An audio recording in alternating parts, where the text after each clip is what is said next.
Oi, pessoal! Vocês conhecem a arguição de descumprimento de preceito fundamental? Vem conosco!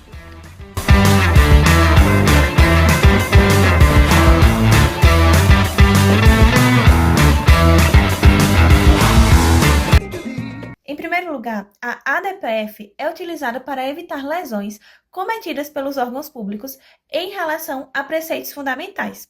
Nem a Constituição Federal, nem a doutrina determinam exatamente o conceito de preceito fundamental. Destacam apenas, em algumas hipóteses julgadas pelo Supremo Tribunal Federal, quais possibilidades não são consideradas preceitos fundamentais.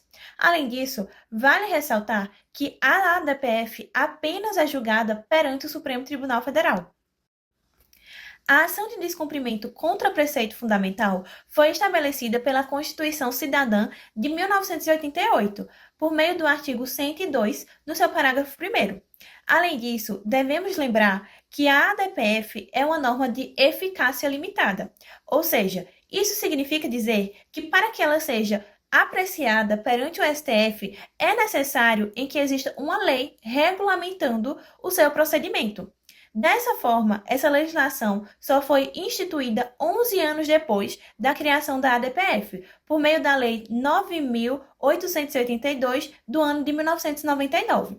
Além disso, mesmo tendo essa lei que regulamenta a ADPF, o Conselho Federal da OAB, no ano 2000, entrou com a ADIM, justamente para comprovar se realmente existia inconstitucionalidade perante a ADPF. Mas o STF julgou em relação que a ADPF era constitucional, portanto, não existia nada que lhe tornasse inconstitucional perante a sua apreciação. Ressaltamos novamente que é importante sempre lembrar que essa norma ela vai ser aplicada somente em relação aos preceitos fundamentais que serão feridos em relação aos órgãos públicos. Então, não pode ser aplicada de uma forma qualquer. Existe todo um procedimento pelo qual ela deve ser seguida. A arguição de descumprimento de preceito fundamental pode ser utilizada em 3 hipóteses. Para evitar lesão a preceito fundamental decorrente de ato do poder público, para reparar lesão já causada por esse ato e quando houver controvérsia constitucional relevante sobre lei ou ato normativo federal, estadual ou municipal, inclusive anteriores à Constituição. Ela deve ser proposta contra atos do poder público já concretizados, não sendo cabível para controle preventivo. Além disso, não pode ser utilizada contra súmulas do STF, pois estas não são consideradas atos lesivos a preceitos fundamentais, mas apenas sínteses de entendimentos já consolidados pela Corte. O caráter subsidiário da arguição de descumprimento de preceito fundamental impede sua utilização quando houver qualquer outro meio eficaz para sanar a lesividade. Assim, ela não substitui instrumentos como habeas corpus, mandado de segurança, mandado de injunção, ação popular ou as ações de controle concentrado. O STF entende que a ADPF é incabível se ainda existir outra medida eficaz para resolver a situação. Por isso, exige-se o esgotamento das vias possíveis ou comprovação desde o início de sua ineficácia. Nesse contexto, conforme leciona Alexandre de Moraes, a subsidiariedade exige que a ADPF só seja utilizada quando não houver outro instrumento apto a proteger o preceito fundamental.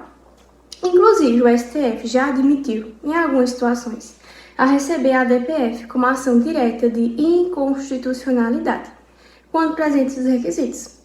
Além disso, não é possível ajuizar a ADPF quando houver possibilidade de controle por ação direta de inconstitucionalidade no âmbito do Tribunal de Justiça local.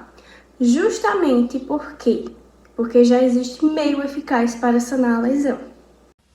A arguição de descumprimento de preceito fundamental, conhecida como ADPF, é um importante instrumento do controle de constitucionalidade, pois tem a função ali de proteger os preceitos fundamentais previstos na Constituição Federal. Sabemos que a fase ali procedimental da ADPF tem início com a petição inicial, que deve indicar ali o direito violado, o ato questionado e apresentar uma fundamentação clara em si. Caso esses requisitos eles não sejam observados, o relator ele pode indeferir a ação de início. Nessa sequência, o processo ele é levado para tramitar o Supremo Tribunal Federal, que pode requisitar ali informações às autoridades competentes e admitir também a participação ali de terceiros como uma forma de enriquecer a análise da matéria. Como exemplo, pode-se citar situações em que os atos do poder público são questionados por afrontarem diretamente direitos fundamentais assegurados pela Constituição Federal. À luz disso, a liminar da ADPF ela possui natureza urgente, sendo concedida antes do julgamento definitivo, com o objetivo de evitar danos ou prejuízos. Nesse sentido, conforme leciona Luiz Roberto Barroso, a ADPF ela desempenha um papel relevante como mecanismos de proteção subsidiária dos preceitos fundamentais, especialmente quando não há outro meio eficaz de sanar a lesão.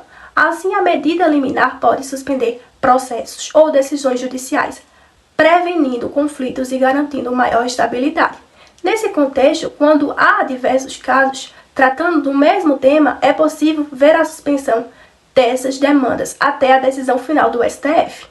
Contudo, as decisões preferidas em ADPF possuem efeitos amplos, isso porque apresentam o efeito erga omnes, ou seja, produzem efeitos para todos, e também um efeito ali vinculante, obrigando tanto o Poder Judiciário quanto a administração pública a seguirem um entendimento fixado. Dessa forma, é possível assegurar ali uma maior segurança e uma uniformidade em todo o país nas decisões. A ADPF pode existir em duas modalidades: na maneira preventiva, que visa garantir a aplicação dos direitos fundamentais, e da maneira repressiva, quando já ocorreu a violação. Apesar de ser uma norma importante, o STF busca garantir de maneira discricionária a aplicação dessa norma, visto que para se aplicar é necessário que haja consideração do padrão da sociedade vigente naquele momento, e ela ocorre sempre de maneira subsidiária. A ADPF também pode ocorrer por equiparação. Essa modalidade é regida pela Lei 9.882, de 1999, e permite que o STF considere leis que já foram revogadas e também leis que são anteriores à Constituição. Também pode ser aplicada pelo STF quando há o estado de coisas inconstitucional, que ocorre quando há uma violação generalizada dos direitos fundamentais, assim como ocorreu no sistema prisional brasileiro. É dessa maneira que a ADPF visa garantir que os direitos fundamentais sejam preservados e também busca a questão da limitação da aplicação do poder público no Estado. Obrigada.